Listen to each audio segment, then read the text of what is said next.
My dear brother, Theo, your brother has preached for the first time. Last Sunday in God's dwelling, of which is written, "In this place I give peace." Your brother was indeed deeply moved when he stood at the foot of the pulpit and bowed his head and prayed, "Father, in thy name be our beginning." I am a stranger on the earth. Hide not thy commandments from me. It is an old belief, and it is a good belief, that our life is a pilgrim's progress. We are pilgrims on the earth and strangers. We come from afar, and we are going far. The journey of our life goes from the loving breast of our mother on earth to the arms of our Father in heaven. Everything on earth changes. We have no abiding city here. It is God's will that we should part with what is dearest on earth. We ourselves change in many respects. We are not what we once were. We shall not remain what we are now. The face that once had the early dew of the morning gets its wrinkles. The eyes speak of sadness. The hair turns gray, or we lose it. Ah, indeed, we only pass through the earth. We only pass through life. I once saw a very beautiful picture. It was a landscape at evening. Through the landscape, a road leads to a high mountain, far, far away. On the top of that mountain is a city whereon the setting sun casts a glory. On the road walks a pilgrim. He has been walking for a good long while already, and he is very tired. And now he meets a woman, or a figure in black. That angel of God has been placed there to encourage the pilgrims and to answer their questions, and the pilgrim asks her, "Does the road go uphill then all the way?" And the answer is, yes, to the very end. And he asks again, "And will the journey take all day long?" And the answer is, "From morn till night, my friend." Has not man a strife on earth? And when each of us goes back to the daily things and daily duties, let us not forget that things are not what they seem. That God, by the things of daily life, teacheth us higher things. That our life is a pilgrim's progress, and that we are strangers on the earth, but that we have a God and Father who preserveth strangers, and that we are all brethren. Amen.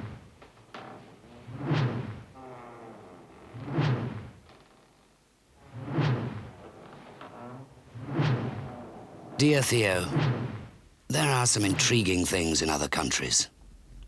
But last Sunday, I walked alone, and I thought how good it was to feel the Dutch soil under my feet again. I recalled all our childhood memories. How often we walked with Father in those last days of February and heard the lark over the black fields, the radiant blue sky with the white clouds over it, and then the stony path with the beech trees. Who knows? We may walk together near the sea sometime. We must always remain good friends. Let us have as few secrets as possible from each other. Brothers should not have any. Try to be patient and gentle, and do not mind being eccentric. It is good to love flowers and ivy and fir trees and hawthorn hedges. They have been with us from the very beginning. My conscience tells me that there is something greater in the future, that we're not what other people are. You know what I desire to be? If I may become a clergyman and fill the position so that my work resembles that of our Father, then I shall thank God. Our aim must be to find a steady profession to which we can devote ourselves entirely. And I also believe that we especially must have the end in mind, and that the victory achieved after a whole life of work and effort will be better than one gained sooner.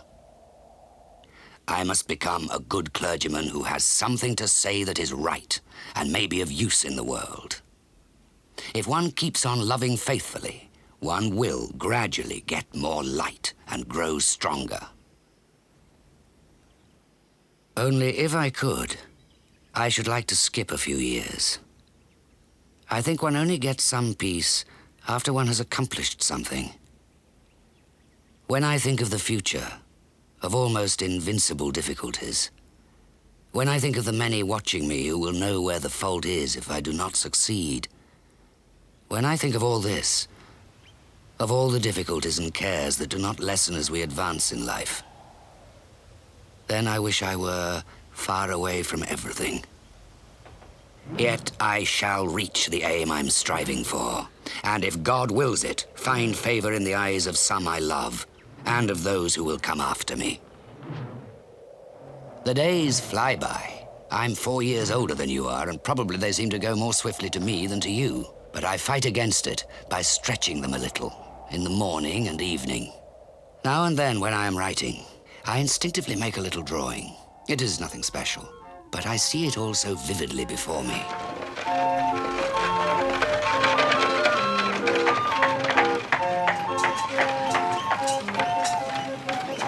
Dear Theo, at present I'm collecting Latin and Greek exercises and all kinds of writings about history and religion. I must keep courage with God's help, but Greek lessons in the heart of Amsterdam on a very close and sultry summer afternoon with the feeling that many difficult examinations await you, I can tell you they make one feel more oppressed than the Brabant cornfields, which are beautiful on such a day.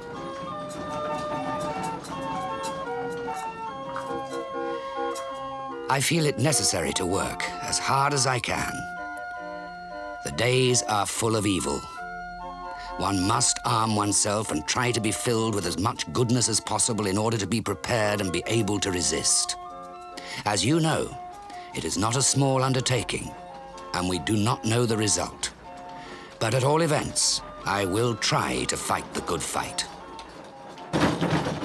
What is the use of a beautiful body? Animals have it too, perhaps even more than men. But the soul, as it lives in the people, that's what animals never have. Is not life given us to become richer in spirit? One sees so many who live in horror and misery. For in the evening one sees all kinds of black figures wandering about, in whom the terror of the night is personified, and whose misery one must class among the things that have no name in any language. The only thing I want to do is give peace to poor creatures and reconcile them to their existence here on earth.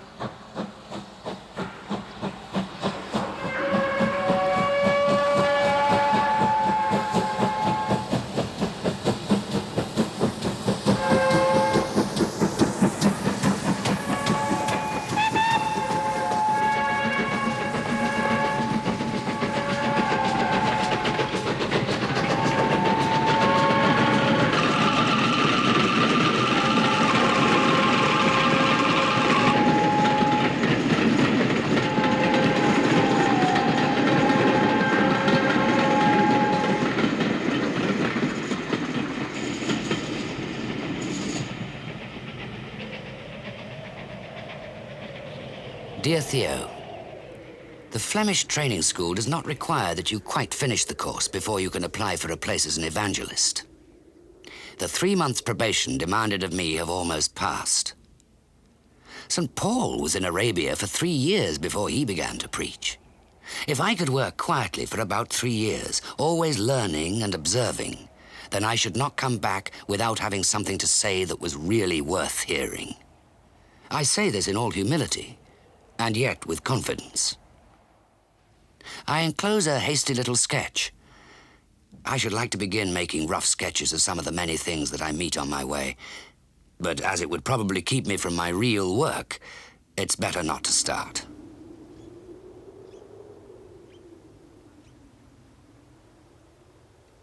I visited the cemetery here. In front of it is a little wood where it is very peaceful, especially when the sun shines through the leaves in the evening. There are many beautiful graves, and all kinds of evergreens, and roses and forget-me-nots.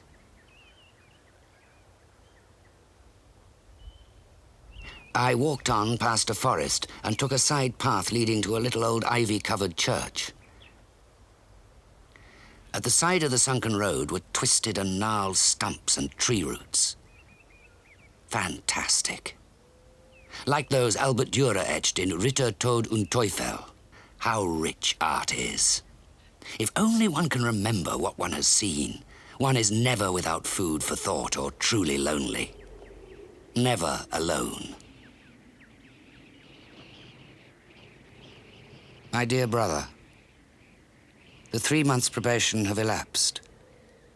They have told me that I cannot attend the school on the same conditions as the native Flemish pupils. It would not be easy to live without faith in God. Without it, one would lose one's courage.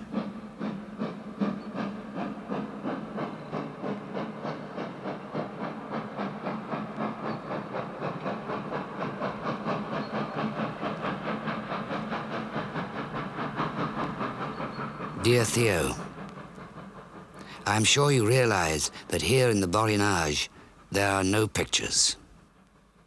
If with God's blessing I get a permanent appointment here, I shall be very, very happy. Often I draw far into the night to keep some souvenir and to strengthen the thoughts raised involuntarily by the aspects of things here. Like everyone else, I feel the need of family and friendship, of affection, of friendly intercourse. I'm not made of stone or iron, so I cannot miss these things without being conscious of a void and feeling a lack of something. Involuntarily, I have become more or less a kind of impossible and suspect personage in the family. So how could I, in any way, be of any use to anybody? Therefore, above all, I think the best and most reasonable thing for me to do is to go away and keep a convenient distance, so that I cease to exist for all of you. Most of the miners are thin and pale from fever.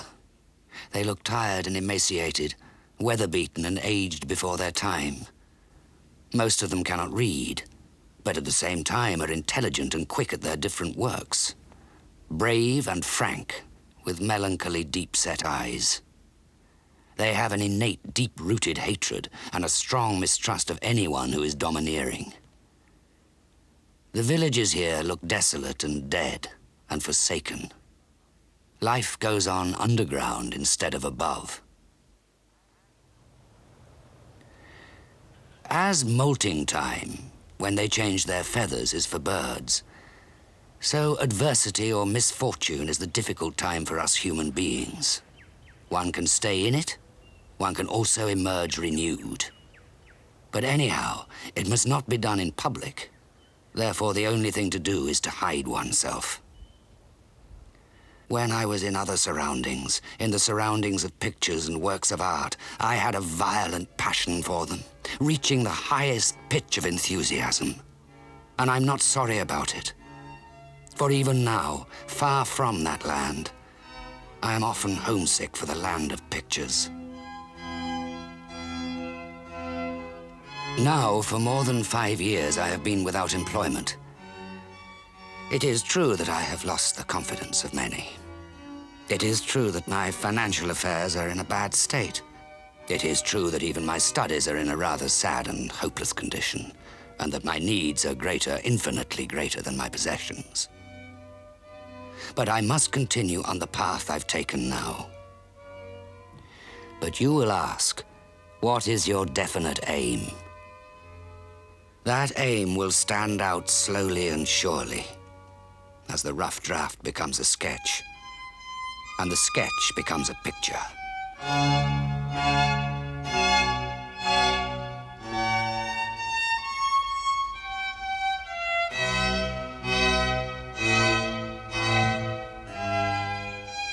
Do our inner thoughts ever show outwardly? There may be a great fire in our soul, yet no one ever comes to warm himself at it. And the passers-by see only a wisp of smoke coming through the chimney and go along their way. I think that everything which is really good and beautiful comes from God, and that all which is bad and wrong in men and in their works is not of God. But the best way to know God is to love many things. Love's a friend, a wife, something, whatever you like. But one must love with a lofty and serious, intimate sympathy with strength and intelligence, and one must always try to know deeper, better, and more.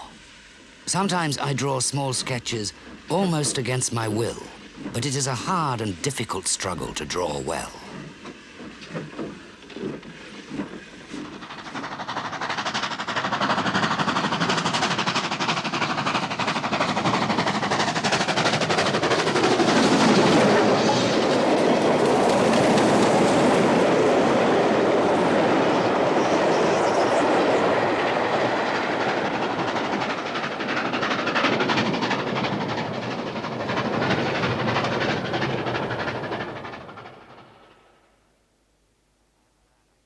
Dear Theo, I am glad I came home.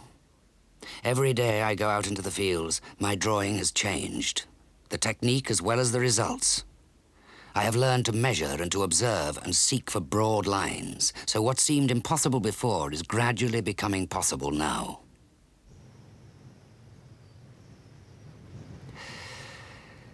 There's something I must tell you. A deep love has grown in my heart for our cousin Kay. And when I told her this, she answered that to her, past and future remained one, so she could never return my feelings. I hope not to leave a single thing undone which brings me nearer to her, for love is something so positive, so strong, so real, that it is impossible for one who loves to take back that feeling. Life has become very dear to me, and I am very glad that I love. My life and my love are one.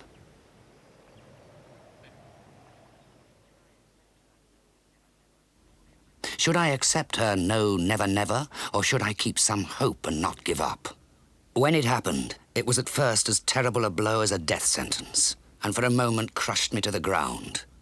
Then in that inexpressible anguish of soul, I arose, not resigning, but believing, and had no other thought than she and no other.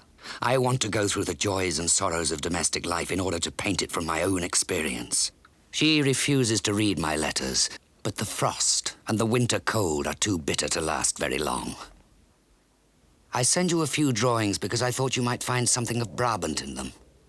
Now tell me, why don't they sell? For now and then I should like to earn some money for a railroad ticket so as to visit that no, never, never. Without her I am nothing, but with her there was a chance. I need a woman.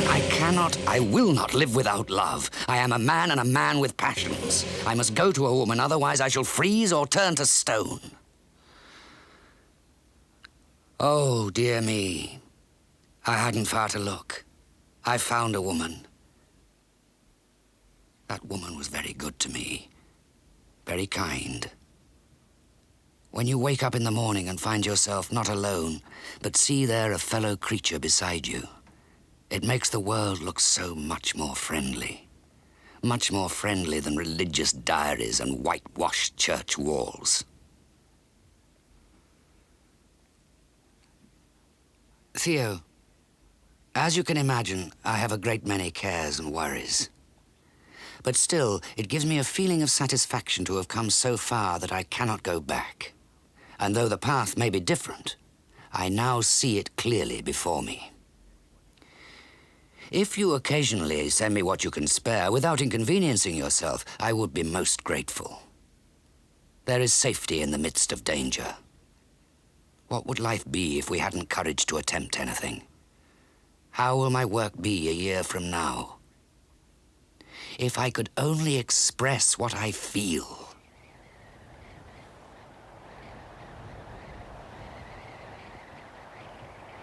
My dear brother, last winter I met a pregnant woman deserted by the man whose child she carried. A pregnant woman who had to earn her bread by walking the streets. I took this woman for a model and have worked with her all winter. I couldn't pay her the full wages of a model, but that did not prevent me paying her rent. And so far, I have been able to protect her and her child from hunger and cold by sharing my own bread with her. It seems to me that every man worth a straw would have done the same in such a case. I can only marry once, and how can I do better than marry her? Misery would force her back into her old ways. I had not forgotten another woman for whom my heart was beating, but she was far away and refused to see me. And this one walked the streets in winter, sick, pregnant, hungry. I couldn't do otherwise. Christine and I understand each other. We don't have to pay attention to what people say. Of course, we don't pretend to maintain any social standing, familiar as I am with the prejudices of the world. She knows what poverty is. So do I. Poverty has advantages and disadvantages. Fishermen know that the sea is dangerous, but they have never found these dangers sufficient to keep them ashore. You have my bread in your hands. Will you take it from me? At present, money is what the right of the strongest used to be. My life or death depends on your help. If I succeed in making you understand what I suspect you don't understand yet, then Christine, her child, and myself will be safe. To express my feelings for Kay, I said resolutely she and no other, and her no, never, never was not strong enough to make me give her up. But I could find no rest. The strain became unbearable because she was always silent. Then I felt that love died within me. A void, an infinite void came in its stead. You know I believe in God. I did not doubt the power of love. But then I felt something like, my God, why hast thou forsaken me? And everything became a blank. Oh God, there is no God. I am no criminal. To forget. I lie down in the sand by an old tree trunk and make a drawing of it, smoking a pipe and looking at the blue sky, or the moss or the grass, and I am 1,000 miles away from everything and much happier. Let the storm rise, the night descend. Which is worse, danger or the fear of danger? Personally, I prefer reality, the danger itself. I have finished 2 larger drawings. First, sorrow. Only the figure, without any surroundings. The other, the roots, shows some tree roots on sandy grounds. I tried to put the same sentiment into the landscape as I put into the figure. Convulsive, passionate, clinging to the earth, and yet being half torn up by the storm. I wanted to express something of the struggle for life in that pale, slender woman's figure, as well as in the black, gnarled and knotted roots. I want to do drawings which touch some people. Something straight from my own heart. In either figure or landscape, I should wish to express not sentimental melancholy, but serious sorrow. I want to progress so far that people will say of my work, he feels deeply. He feels tenderly. What am I in most people's eyes? A nonentity or an eccentric and disagreeable man? Somebody who has no position in society and never will have. In short, the lowest of the low. Very well. If this were true, then I should want my work to show what is in the heart of such an eccentric, of such a nobody. This is my ambition, which is, in spite of everything, founded less on anger than on love, more on serenity than on passion. It is true that I am often in the greatest misery, but still there is a calm, pure harmony and music inside me. I have made some experiments with painting. I write you just this little word to tell you I have made a beginning, and I am sure no one could tell you that they are my first painted studies. Painting is such a joy to me. It is now just 2 years since I began to draw in the Borinage. This week, I have painted some rather large studies in the wood. The one which I believe succeeded best is of nothing but a piece of dug-up earth after a pouring rain. The other study in the wood is of some large green beech trunks on a stretch of ground covered with dry sticks, and the little figure of a girl in white. The difficulty was to make it so that one can breathe and walk around in it, and smell the fragrance of the wood. For 2 weeks now, I have painted from early morning till late at night. If I continued this way, it would be too expensive as long as I don't sell. But I no longer stand helplessly in front of nature. In the woods yesterday towards evening, I was busy painting some rather sloping ground covered with dry, molded beech leaves. This ground was light and dark reddish-brown, made more so by the shadows of trees casting more or less dark streaks over it. The problem was, and I found it very difficult, to get the depth of color, the enormous force and solidity of that ground. And while painting it, I perceived for the very first time how much light there still was in that dusk. To keep that light, and at the same time, the glow and depth of that rich color. Behind that brownish-red soil is a sky very delicate, bluish-gray, warm, hardly blue, all aglow. And against it all is a holy border of green and a network of little stems. A few figures of wood-gatherers are wandering about like dark masses of mysterious shadows. The white cap of a woman, bending to reach a dry branch, stands out suddenly against the deep red-brown of the ground. A shirt catches the light. A shadow is cast. A dark silhouette of a man appears above the underbrush. A white bonnet, a cap, a shoulder, the bust of a woman molds itself against the sky. Those figures are large and full of poetry. In the twilight of that deep, shadowy tone, they appear as enormous terracottas being modeled in a studio. While painting it, I said to myself, I must not go away before there is something of an autumn evening in it, something mysterious, something serious. But as this effect does not last long, I had to paint quickly. The figures were put in at once with a few strong strokes of a firm brush. It struck me how sturdily those little stems were rooted in the ground. I began painting them with a brush, but because the surface was already so heavily covered, a brush stroke was lost in it. Then I squeezed the roots and trunks in from the tube and modelled it a little with the brush. Yes, now they stand there rising from the ground, strongly rooted in it. And I am glad I haven't learned painting, because then I might have learned to pass by such effects as this. The laws of color are utterly beautiful, just because they are not accidental. In the same way that people nowadays no longer believe in fantastic miracles, no longer believe in a God who capriciously and despotically flies from one thing to another, but begin to feel more respect and admiration for and faith in nature. My greatest desire is to make beautiful things, but making beautiful things costs trouble and disappointment and perseverance, and I don't want that beauty to come from the material, but from within myself. I regret that the woman with whom I live understands neither books nor art. If I did not look for art in reality, I should probably find her stupid. Sometimes I cannot believe that I am only 30 years old. I feel so much older. One begins to see more clearly that life is only a kind of sowing time, and the harvest is not here.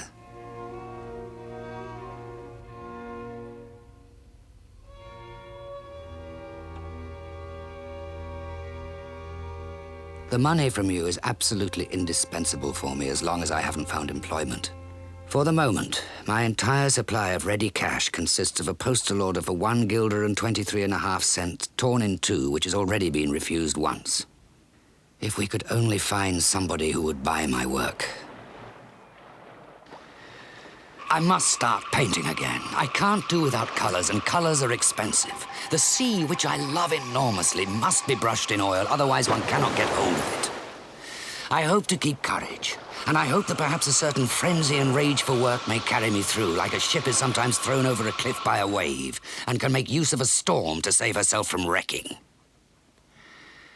If I fail, what does my loss mean? I don't care so much after all. But one generally tries to make one's life bear fruit instead of letting it wither. I do not intend to spare myself, nor to avoid emotions or difficulties. I don't care much whether I live a longer or shorter time. I see it all from afar, like a dark shadow. I am carrying out my plans of going to Drenthe, whether the woman goes with me or not. With all her damned faults, she will always be good in my eyes. And though I do not doubt for a moment that I have the same kind of faults, I hope I shall not change in this respect. That when I see a poor woman with a swollen belly, I shall always try to do what I can to help her. The right thing would have been to marry her, but I admit that she herself makes it impossible. She is not nice. She is not good, but neither am I. And there was a serious affection just the way we were, notwithstanding everything.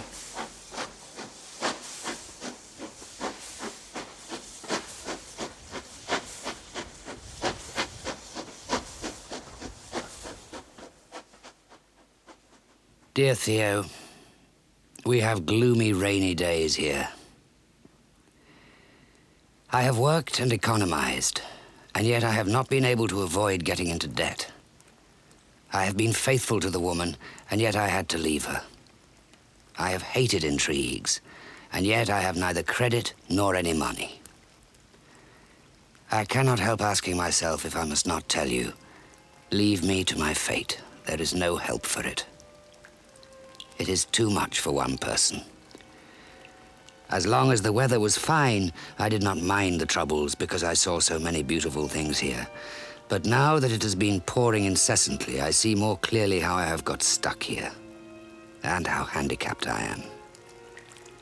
I came here in too much of a hurry, and only now I feel what I lack, and that I acted rather harshly, but what else could I do? I feel inexpressibly melancholy without my work to distract me, and I must work, and work hard. I must forget myself in my work, otherwise it will crush me. One finds the most wonderful types of nonconformist clergymen, with pig faces and three-cornered hats in this naive, desolate moor. Theological discussions are held with the farmers. How is it possible for such absurdities to exist in a country like this? Why couldn't they look out of the window or smoke their pipes, or at least behave reasonably as, for instance, their pigs, which make no disturbance whatever, though they are pigs, and are in place in these surroundings and in harmony with them? But before the clergymen of the type I saw here reach the cultural and rational level of ordinary pigs, they must improve considerably. I do not say far, very far be it from me to say, that I myself have the rayon blanc. But I am not ashamed to say that it exists, this white light, and that I seek it, and only this do I consider simplicity.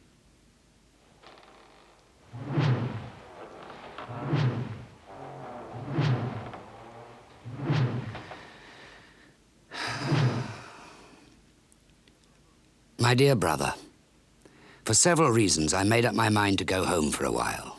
Drenthe is splendid, but one's being able to stay there depends on whether one is able to stand the loneliness. I am sick at heart about the fact that coming back after a 2-year absence, though the welcome home was kind and cordial in every respect, basically there has been no change whatever, not the slightest, in what I must call the most extreme blindness and ignorance as to the insight in our mutual position. Father does not know remorse like you and me, and any man who is human. Father believes in his own righteousness, whereas you and I and other human creatures are imbued with the feeling that we consist of errors and efforts of the lost souls. The good within Father is wrongly applied, so that it acts like evil, because the light within him is black and spreads darkness. My very grief over so much proves to me that I myself have definitely done with the systems in question. I have suffered from them, but in my heart of hearts I no longer belong to that side of life. Our youth was gloomy and frustrating. In the future, let us seek that soft light for which I know no better name than the white ray of light, or the good. It is dreary outside. The fields a mass of lumps of black earth and some snow, with mostly days of mist and mire in between the red sun in the evening and in the morning. Crows, withered grass, and faded, rotting green black shrubs, and the branches of the poplars and willows rigid like wire against the dismal sky. This is what I see in passing, and it is quite in harmony with the interiors. Very gloomy, these dark winter days. It is also in harmony with the physiognomy of the peasants and the weavers here. A weaver who works steadily makes a net profit of 4.5 gulden a week, and when he takes it to the manufacturer, he is often told that he cannot take another piece home for a few weeks. So not only are wages low, but work is pretty scarce too. Consequently, there's something agitated and restless about these people. I am a peasant painter. I am content with the food, drink, clothes, and board which the peasants themselves are content with. Every day, I am more convinced that people who do not first wrestle with nature never succeed. I personally know no other way than to wrestle with nature long enough for her to tell me her secret.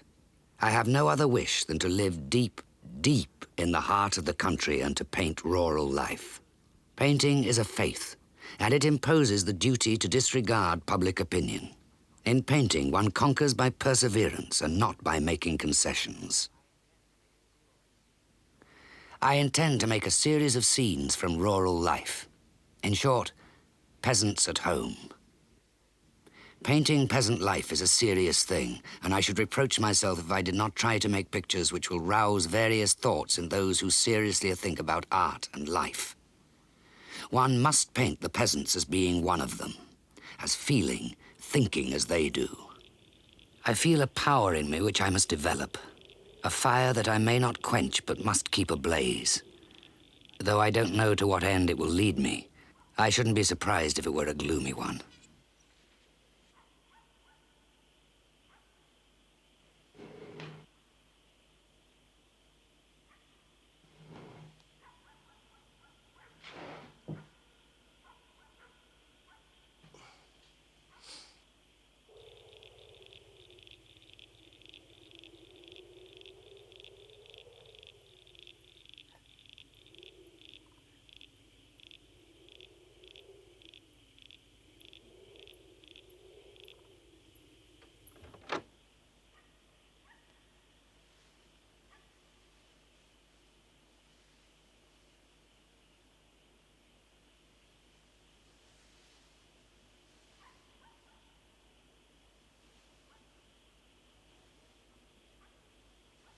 I am working on the potato eaters. What I'm trying to do most is bring life into it. Yes, I have tried to emphasize that those people eating their potatoes in the lamplight have dug the earth with those very hands they put in the dish, and so it speaks of manual labor and how they have honestly earned their food. I have wanted to give the impression of a way of life so different from us so-called civilized people. Therefore, I am not at all anxious for anyone to like it or admire it at once. It might prove to be a real peasant picture. I know it is.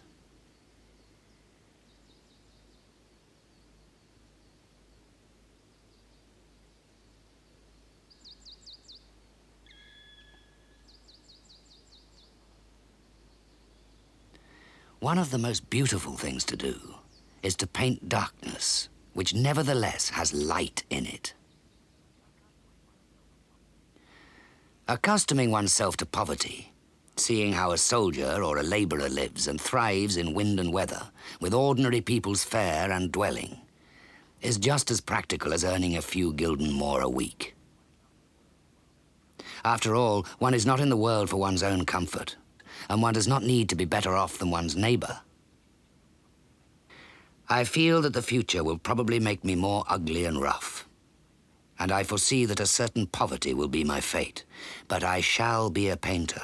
I shall be poor. I shall remain human. But I am making progress, and I firmly believe that with perseverance, I shall win. You know those 3 oaks at the bottom of the garden at home? I have persevered and plodded on them for the 4th time. The difficulty was to model them and give them form, color, and tone. Then in the evening, I took it to an acquaintance of mine where we put it on the wall. Well, never before was I so convinced that I shall succeed in calculating my colors so that it is in my power to get the right effect. Though that man has money, and he liked it, I felt such a glow of courage when I saw that it was good that I could not sell it. But as he liked it very much, I gave it to him, and he accepted. Van Gogh is such an impossible name for many foreigners to pronounce. If it should happen that my pictures found their way to France or England, then the name would certainly be murdered. Whereas the whole world can pronounce the name Vincent correctly.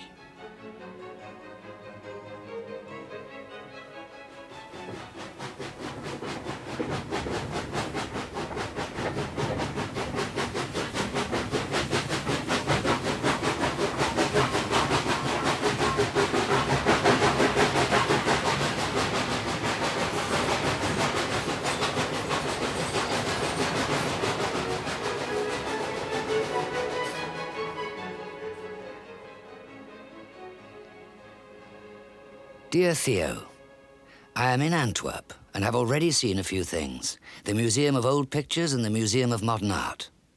It will never hurt knowing Antwerp a bit. It will probably prove to be like everything else, namely disillusioning, but with its own atmosphere. Tomorrow I shall start working in the Academy's painting class. It is an attempt to come into contact with people. To paint a great deal from the model, that is what I have to do, and it is the only thing that seriously helps to make progress. When I compare a study of mine with those of other fellows, it is curious to see that they have absolutely nothing in common. But when I compare myself with them, I find something stiff and awkward about me, as if I had been imprisoned for 10 years. And the cause of this is that I have had a difficult and harassed life. Much care and sorrow, and no friends. I must change my outward appearance somewhat. I'm having my teeth seen to. There are no less than 10 teeth that I have either lost or may lose, and that is too many and too troublesome. And besides, it makes me look over 40, which is not to my advantage. But anyway, painting has the secret of being able to give one a second youth.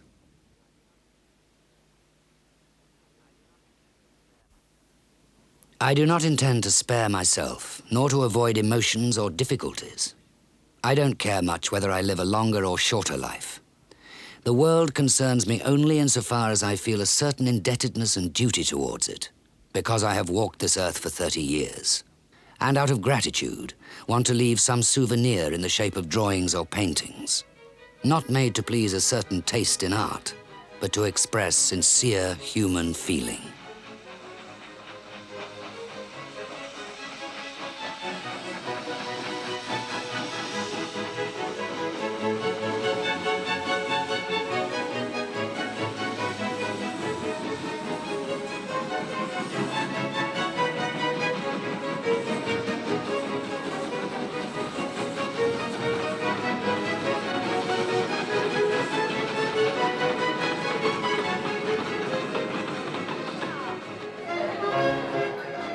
Theo, do not be cross with me for having suddenly arrived like this. I have thought about it so much, and I believe in this way we shall save time.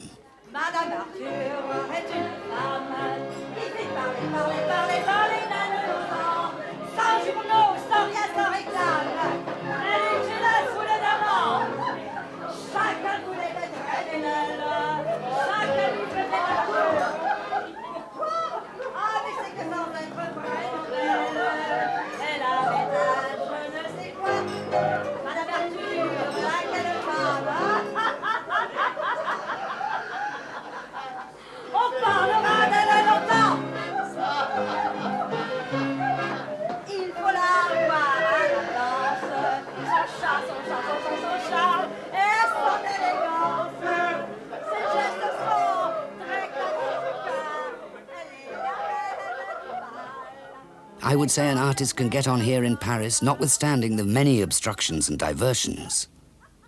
There's much to be seen and much to experience. In Antwerp, I did not know what the Impressionists were. Now I have seen them, and though not being one of the club, I have much admired certain Impressionist pictures. I have made a series of color studies in painting. I'm trying to render intense color and not a gray harmony. I have plenty of canvases, and Tanguy was very good to me, but his witch of a wife got wind of what was going on and opposed it. And so I'm struggling with my life and progress in art. My only anxiety is, how can I be of use in this world?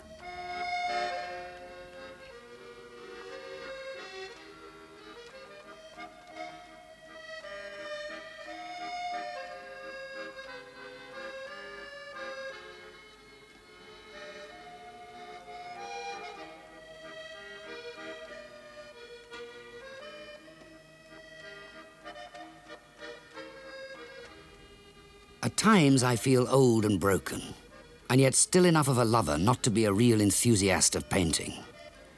One must have ambition in order to succeed, and ambition seems to me absurd. I don't know what will come of it. Above all, I should like to be less of a burden to you. That is not impossible in the future, for I hope I will make such progress that you will be able to show my work boldly without compromising yourself. Then I will take myself off somewhere down south, to get away from the sight of so many painters that disgust me as men.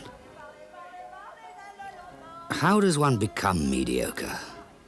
By compromising and making concessions, today in this matter, tomorrow in another, according to the dictates of the world, by never contradicting the world, and by always following public opinion.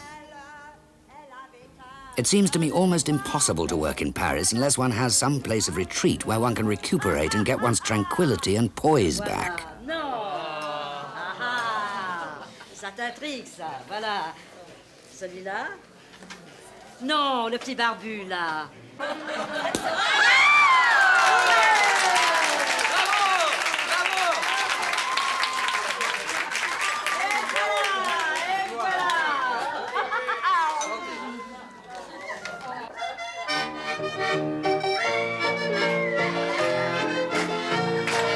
Je boirai 5 à 6 bouteilles, une femme sur les genoux. Une femme, oui, oui, oui. Une femme, non, non, non. Une femme sur les genoux. Une femme, oui, oui, oui. Une femme, non, non, non. Une femme sur les genoux. Papa qui frappe à la porte, c'est sans doute le mari. Papa qui frappe à la porte, c'est sans doute le mari. Les deux pieds contre la muraille et la tête sous le robinet. Les deux pieds contre la muraille et la tête sous le robinet. Et la tête, oui, oui, oui. Et la tête, non, non, non. Et la tête sous le robinet. Et la tête, oui, oui, oui. Et la tête, non, non, non. Et la tête sous le robinet.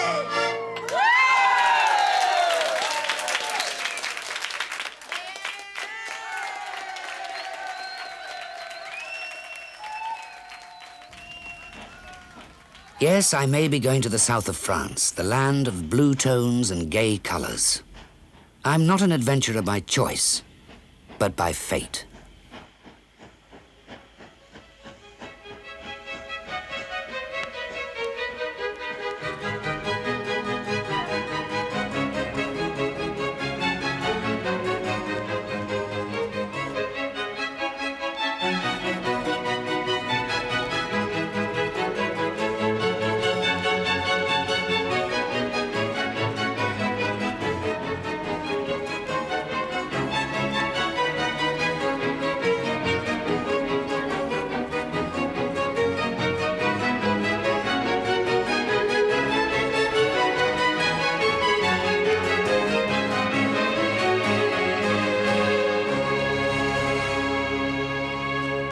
My dear brother, during the journey, I thought of you at least as much as I did of the new country I was seeing.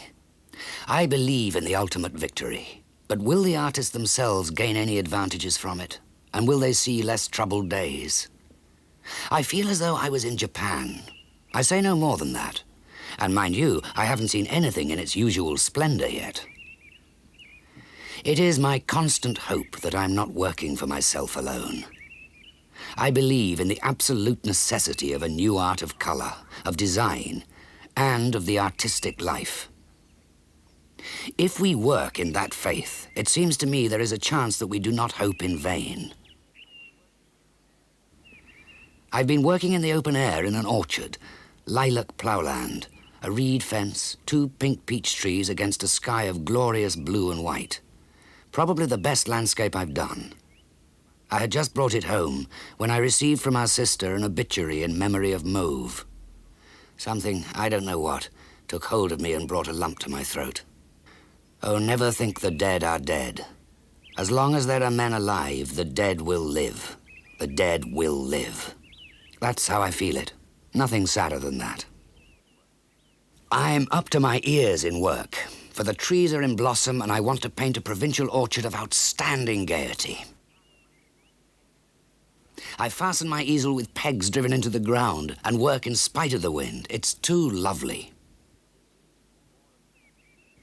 It seems to me more and more that people are the roots of everything. And though it will always be a melancholy thought that you yourself are not in real life, I mean that it's more worthwhile to work in flesh and blood itself than in paint or plaster. More worthwhile to make children than pictures or carry out business. I shall go on working, and here and there among my work there will be things that will last. But who will be the figure painter? What Claude Monet is to landscape? The painter of the future will be a colorist such as has never yet existed.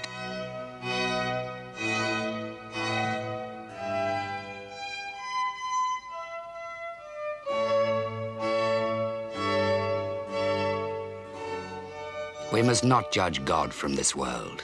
It's just a study that didn't come off. It's only a master who can make such a blunder.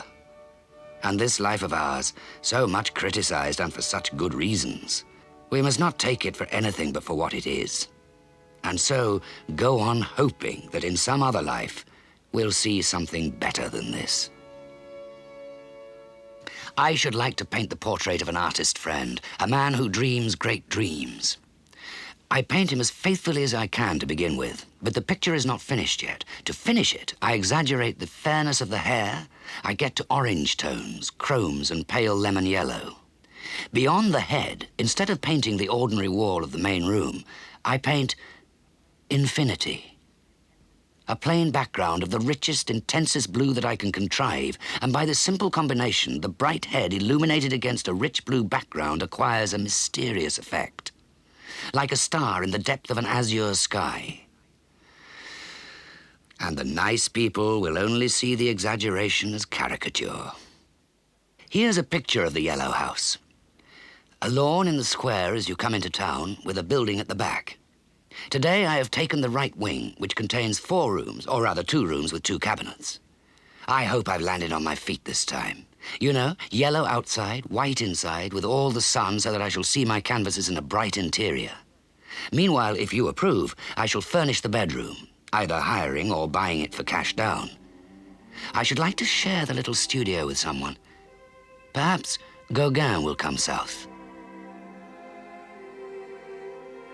My dear Gauguin, I wanted to let you know that I have just rented a 4-room house here in Arles, and that it would seem to me that if I could find another painter inclined to work in the south, and who, like myself, would be sufficiently absorbed in his work to be able to resign himself to living like a monk, who goes to the brothel once a fortnight, who for the rest is tied up in his work, and not very willing to waste his time, it might be a good job. Being all alone, I am suffering a little under this isolation. Theo, if Gauguin were willing to join me, I think it would be a step forward for us. It would establish us squarely as the explorers of the South, and nobody could complain of that. I am writing to you from Saint-Marie-de-la-Mer on the shores of the Mediterranean. One night I went for a walk by the sea along the empty shore. It was not gay, but neither was it sad. It was beautiful. The deep blue sky was flecked with clouds of a blue deeper than the fundamental blue of intense cobalt, and others of a clearer blue, like the blue whiteness of the Milky Way. In the blue depth, the stars were sparkling, greenish, yellow, white, pink, more brilliant, more sparkling gem-like than at home. Now that I have seen the sea here, I am absolutely convinced of the importance of staying in the Midi, and of positively piling it on, exaggerating the color. You see things more Japanese. You feel color differently. The Japanese draw quickly, very quickly, like a lightning flash, because their nerves are finer, their feelings simpler.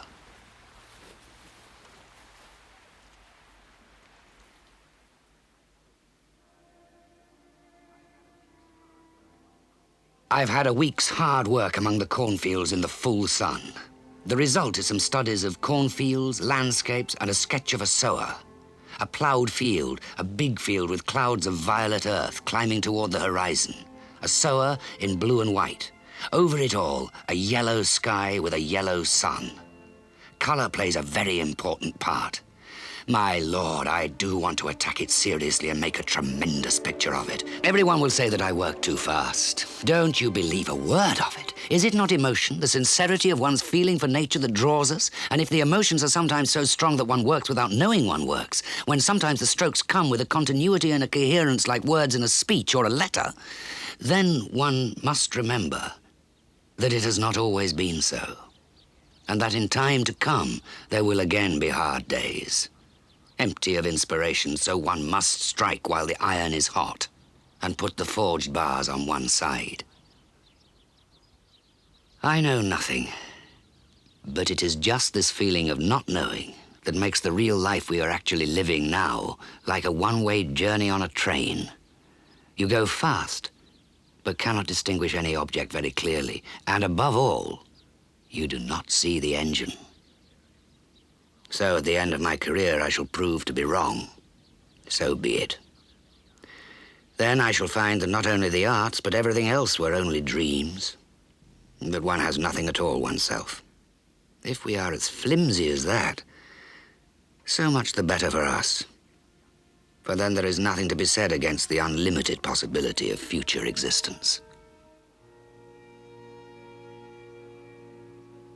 Looking at the stars always makes me dream, as simply as I dream over the black dots representing towns and villages on a map.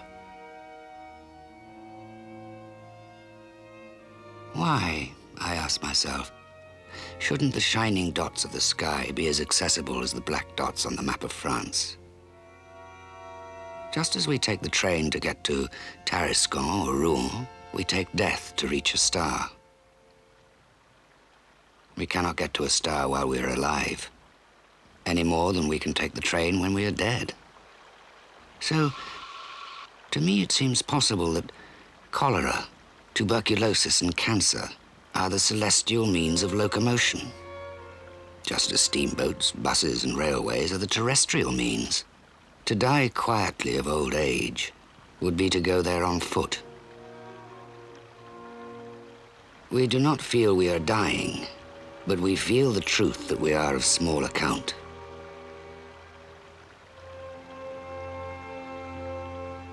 A canvas I have covered is worth more than a blank canvas. That, believe me, my pretensions go no further. That is my right to paint, my reason for painting, and by the Lord, I have one. I can very well do without God, both in my life and in my painting, but I cannot, ill as I am, do without something which is greater than I am, which is my life, the power to create. And if frustrated by the physical power, a man tries to create thought instead of children, he is still part of humanity. Up to now, the loneliness hasn't worried me much, because I have found a brighter sun.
If the storm within gets too loud, I take a glass too much to stun myself. Now painting is becoming a distraction for me, like rabbit hunting for the crack-brained. They do it to distract themselves. My concentration becomes more intense, my hand more sure. That is why I almost dare swear to you that my painting will improve, because I have nothing left but that. Last week, I did 2 portraits of my postman. The good fellow, as he would not accept money, cost more eating and drinking with me. But that is a trifle evil, considering that he posed very well. The more I think it over, the more I feel that there is nothing more artistic than to love people. I always think that poetry is more terrible than painting. Though painting is a dirtier and much more worrying job. And then the painter never says anything. He holds his tongue, and I like that too. Just now we are having a glorious strong heat with no wind, just what I want. There is a sun, a light that for want of a better word I can only call yellow. Pale sulphur yellow, pale golden lemon. How lovely yellow is.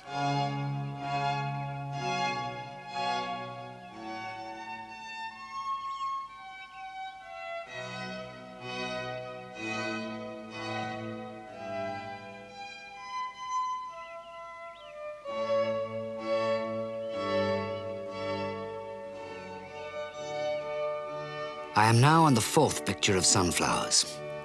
Fortunately for me, I do not hanker after victory anymore, and all that I seek in painting is a way to make life bearable. Oh, my dear brother, sometimes I know so well what I want. I still have a kind of concentrated power which only asks to spend itself in work.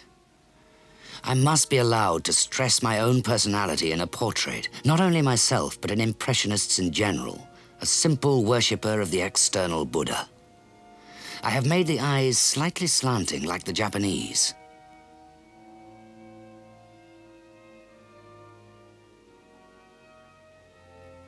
I have just bought a dressing table with everything necessary, and my little room is complete. You cannot imagine what peace of mind it gives me. I shall end up not feeling lonesome in this house. Hope is breaking for me vaguely on the horizon. That hope in intermittent flashes like a lighthouse, which has sometimes comforted me during my solitary life. I was wild to see my pictures in frames, and I had ordered too many for my budget, but I venture to think that if you saw the studies, you would say I was right to work at white heat as long as it was fine. I had a new idea in my head. This time it's simply my bedroom, only here color is doing everything, and gives by its simplification a grander style to things. It's suggestive here of rest or of sleep. Looking at the picture ought to rest the brain, or rather the imagination. The walls are pale violet. The floor is of red tiles. The sheets and pillow very light greenish lemon. The coverlet scarlet. The window green. The toilet table orange. The basin blue. The door lilac. And that is all. The broad lines of the furniture again must express inviolable rest. The frame, as there is no white in the picture, will be white. This by way of revenge for the enforced rest I was obliged to take. Dear Theo, Gauguin has arrived in good health. We have loads of work to do. He and I intend to take a tour of the brothels pretty soon, so as to study them.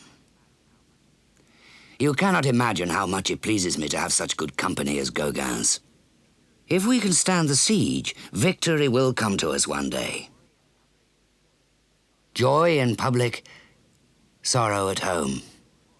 Supposing that the fight is still before us, we must just try to mature quietly. Gauguin gives me the courage to imagine things, and certainly things from the imagination take on a more mysterious character. We talk a lot. Our arguments are terribly electric.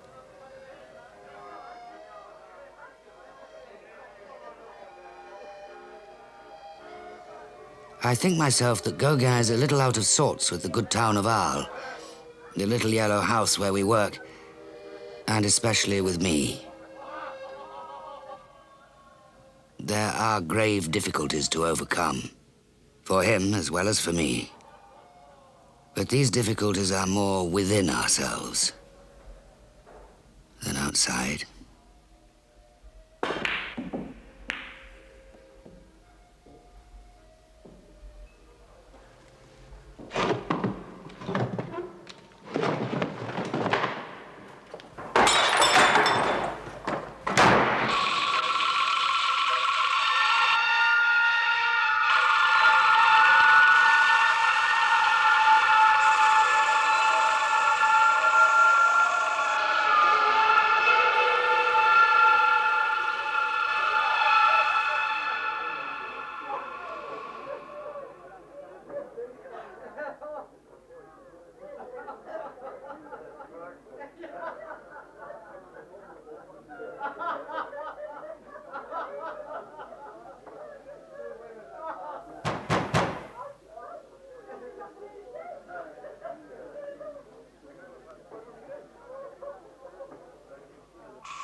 Dear Theo,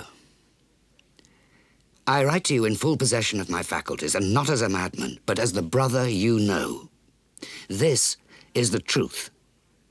A certain number of people here addressed a petition to the mayor describing me as a man not fit to be at liberty.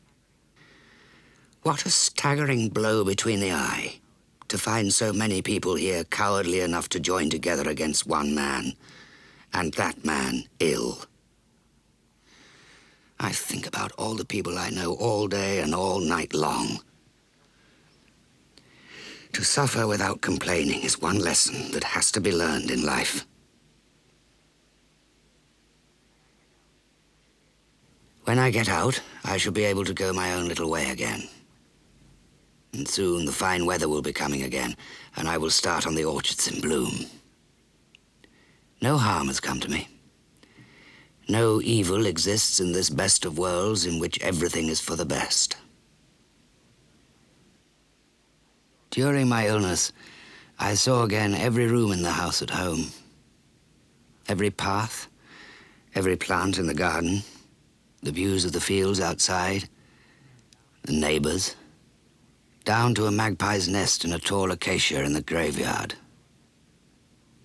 There's no one left who remembers all this but Mother and me. The best we can do is to make fun of our petty griefs and, in a way, of the great griefs of human life, too. I kept myself going on coffee and alcohol, I admit all that.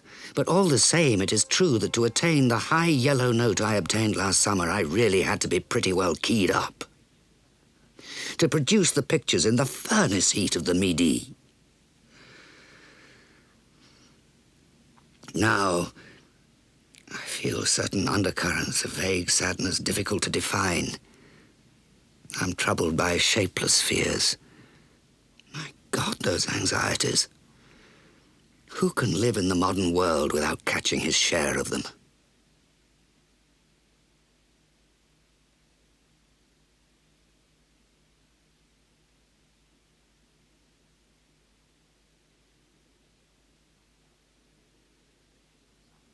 You can exhibit the pictures of the sunflowers. You will see that this is a kind of painting that rather changes to the eye and takes on richness the longer you look at it. Perhaps as an attempt to get all the music of the color into La Berceuse. It's badly painted, but all the same. Gauguin himself liked the sunflowers better later on when he had been looking at them for a long while. You must realize that if you arrange them this way, say La Berceuse in the middle and the two canvases of sunflowers to the right and left, it makes a sort of triptych. And then the yellow and orange tones of the head will gain in brilliance by the proximity of the yellow wings, and the paintings sing together.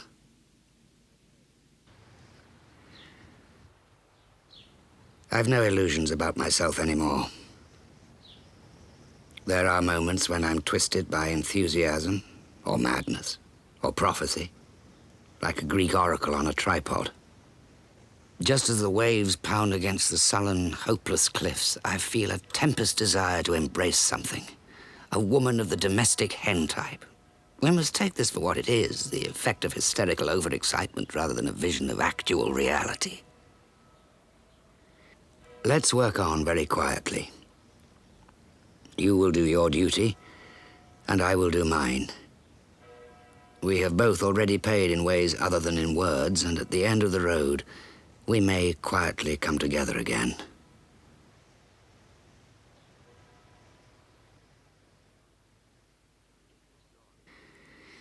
If you saw the olive groves just now, the leaves, old silver and silver turning to green against the blue and the orange-colored ploughed earth. It's like the pollard willows of our Dutch meadows or the oak bushes of our dunes. That is to say, the rustle of an olive grove has something very secret in it, and immensely old. It is too beautiful for us to dare to paint it, or be able to imagine it.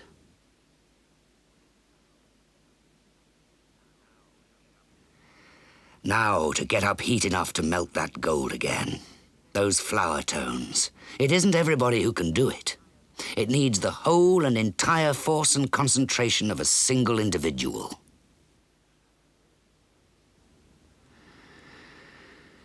I am doing an avenue of pink flowering chestnuts and a little cherry tree in flower with a wisteria plant and a path in the park splashed with light and shade. Now, society being what it is, we naturally cannot wish that it should conform to our personal needs. And so, though I'm very glad to be going to Saint-Rémy, nevertheless it would be fairer to men like myself to shove them into the Foreign Legion. All through my life, I have sought something other than a martyr's career, for which I am not cut out.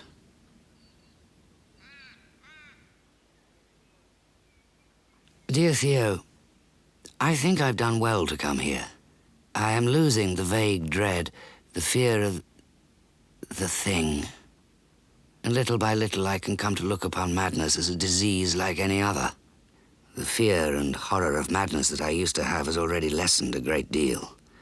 And though you continually hear terrible howls and cries, the people here get to know each other very well and help each other when their attacks come on.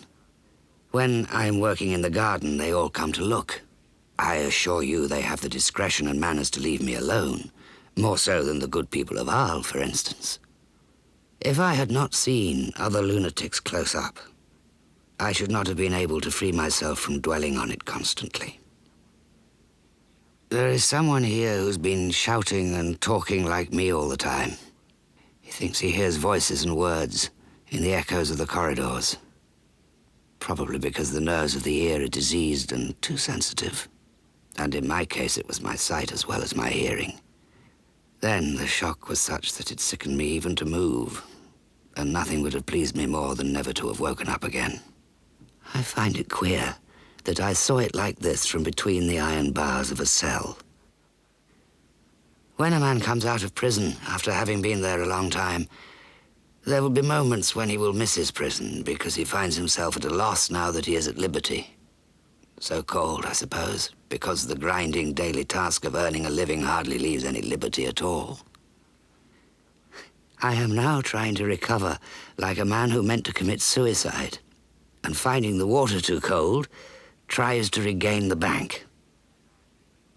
I feel the desire to renew myself and to try to apologize for the fact that my pictures are, after all, almost a cry of anguish, although in the rustic sunflower they may symbolize gratitude. I have drawn that Pieta by Delacroix without taking a single measurement, and yet there are those 4 hands and arms in the foreground of it. Gestures and postures not exactly easy or simple.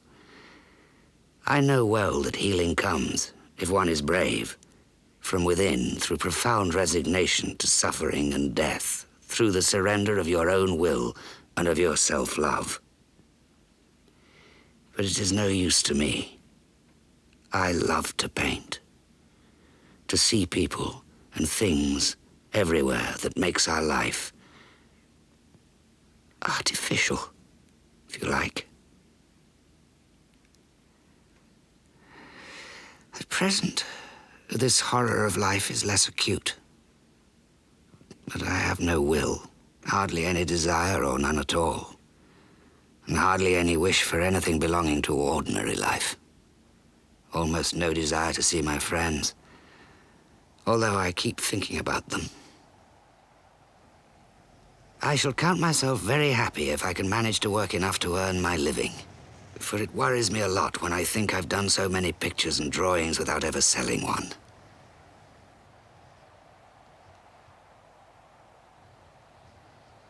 I'm always filled with remorse, terribly so when I think of my work that is so little in harmony with what I would have liked to do. If in some month or other it should be too difficult to send me paint and canvas, etc., then do not send them. For believe me, it is better to live than to work at art in the abstract.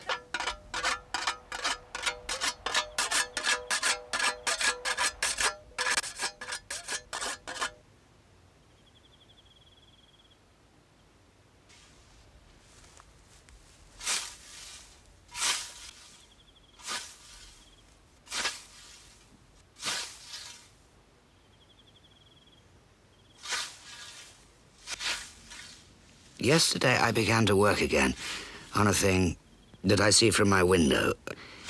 A reaper. The study is all yellow, terribly thickly painted. But the subject was fine and simple. For I see in this reaper a vague figure fighting like a devil in the midst of the heat to get to the end of his task. I see in him the image of death. In a sense, that humanity might be the wheat he is reaping. But there is nothing sad in this death.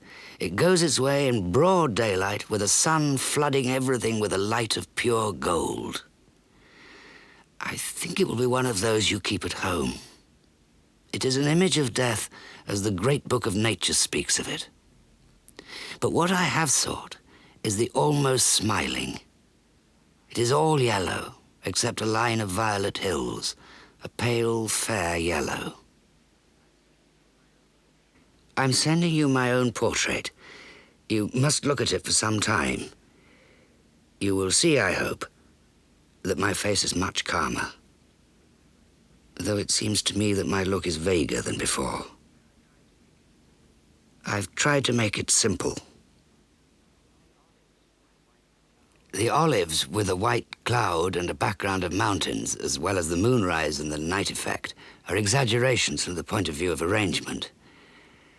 Their lines are warped as in old wood. The olives are more in character, as in the other study, and I try to express the time of day when you see the green rose beetles and the cicadas flying about in the heat. Unfortunately, there are no vineyards here. But for that, I should have done nothing else this autumn.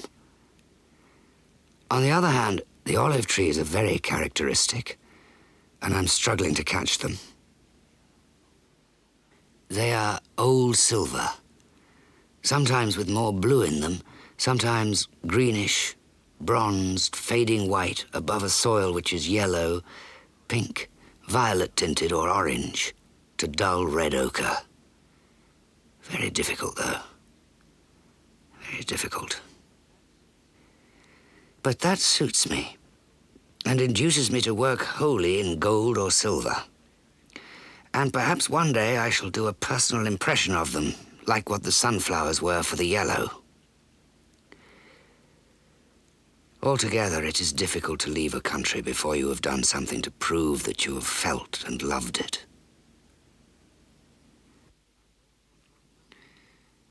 For the moment, I'm working on a picture of a path between the mountains and a little brook forcing its way between the stones. The rocks are of a plain violet grey or pink, with here and there palm bushes in a kind of broom, which has all kinds of colours, and the brook in the foreground, white and foaming like soapsuds. and farther on, reflecting the blue sky. It is basically true that a painter as a man is too absorbed in what his eyes see and is not sufficiently master of the rest of his life.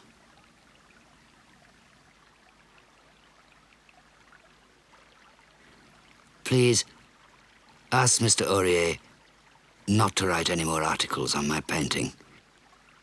Insist upon this, that to begin with he is mistaken about me, since I'm too overwhelmed with grief to be able to face publicity.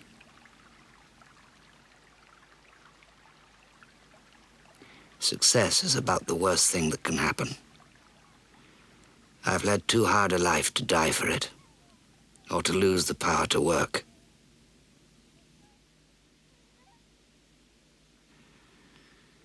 My surroundings here begin to weigh on me more than I can say. My word, I have been patient for more than a year. I need air. I feel overwhelmed with boredom and grief. This morning I saw the country again.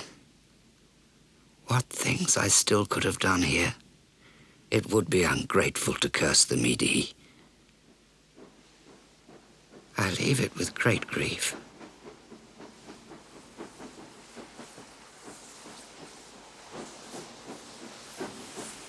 With a handshake in thought, your brother, Vincent.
Dear Theo, Auvers is very beautiful.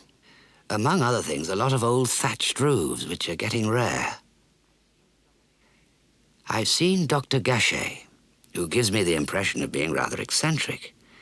But his experience as a doctor must keep him balanced enough to combat the nervous trouble from which he certainly seems to me to be suffering at least as seriously as I.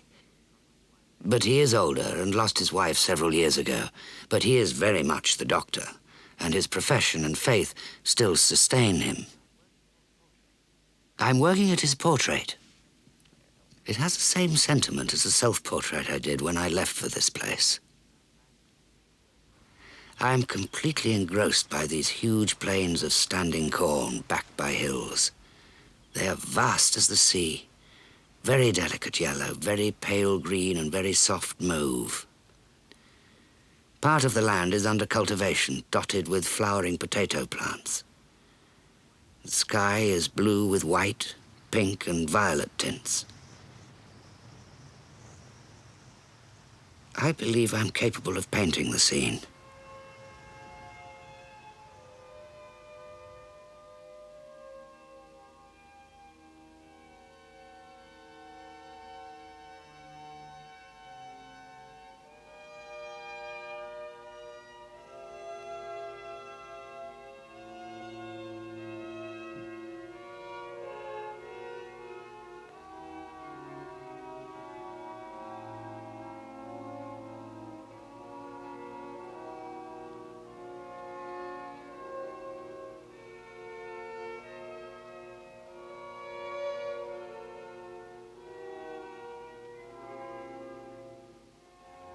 I think we must not count on Dr. Gachet at all. Firstly, he is sicker than I am, I think. Or shall we say just as much? Now, when a blind man leaves another blind man, Then they both fall into the ditch.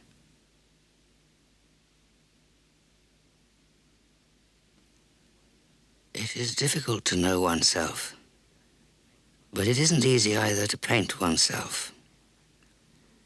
I should like to have a soul less unquiet than mine, which is foundering. I feel exhausted. So much for me. I feel this is the lot which I accept and which will not change. And the prospects grow darker. I see no happy future at all. I generally try to be very cheerful.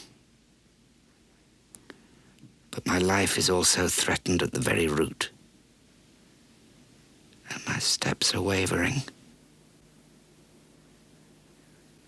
Once back here, I set to work again. Though the brush almost slipped from my fingers, but knowing exactly what I wanted, I've painted 3 more big canvases since. They are vast fields of wheat under troubled skies, and I didn't need to go out of my way to try to express sadness and extreme loneliness. Well, the truth is, we can only make our pictures speak. But yet, my dear brother, there is this that I have always told you, and I repeat it once more with all the earnestness that can be expressed by the effort of a mind diligently fixed on trying to do as well as possible. I tell you again that I shall always consider you to be something more than a simple dealer in paintings, that through my mediation, you have your part in the actual production of some canvases, which will retain their calm even in the catastrophe. For this is what we have got to. This is all, or at least the main thing that I have to tell you at a moment of comparative crisis. My own work, I am risking my life for it, and my reason is half-founded because of it. That's all right. But you are not among the dealers in men, and you can still choose your side, acting with humanity. But what is the use?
Wish I knew